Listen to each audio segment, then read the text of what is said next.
Hello everyone, কি অবস্থা সবার? সবাইকে বৃষ্টি ভেজা সকালের শুভেচ্ছা। সো আমি হচ্ছি রেডি, খুব আর্লি ঝটপট, তেমন মেকআপও নেওয়া হয়নি, খুবই ন্যাচারাল ভাবেই বের হয়েছিলাম। আজ আমি আর আমার ফ্রেন্ড একসাথে ব্রেকফাস্ট করব। সো দেখা যাক কোথায় আমরা যাই। So let's go.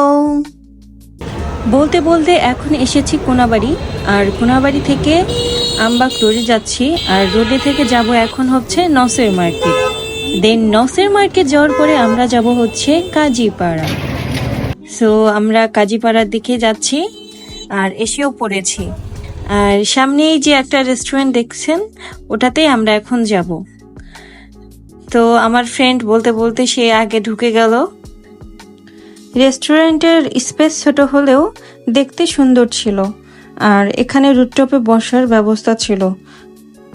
আপনি যদি বিকালবেলা এই রেস্টুরেন্টে আসেন, তাহলে অবশ্যই আপনি সুন্দর একটা বিকাল উপভোগ করতে পারবেন। আমার বন্ধু ভিডিও নিচ্ছিল, কার ভিডিও নিচ্ছিল কে জানে, কারণ নিচে সুন্দর সুন্দর রমণীরা ছিল। যাই হোক, রুফটপের ভিউ অনেক ভালো আসতেছিল। তো এটা ছিলাম আমি। এখন যে ভিউটা দেখতে পাচ্ছেন, এটা অনেক সুন্দর না? হ্যাঁ, অবশ্যই অনেক সুন্দর। এখন ভিডিও নিতে নিতে ক্ষুধা লেগে গেছে, ব্রেকফাস্ট করতে আসছি, এখন দেখি লাঞ্চ টাইম হয়ে গেছে। তো আমার ফ্রেন্ড হচ্ছে ঝিমাইতেছে কখন খাবার দেবে, এমনিতে তার হচ্ছে গার্লফ্রেন্ড নাই। যাই হোক, খাবারের টেস্ট ভালো ছিল। আর হচ্ছে রেস্টুরেন্টের নাম বলতেই ভুলে গেছি, এটা ছিল বৈঠক রেস্টুরেন্ট। সো একজন ভালো থাকবেন, টেক কেয়ার, বাই বাই।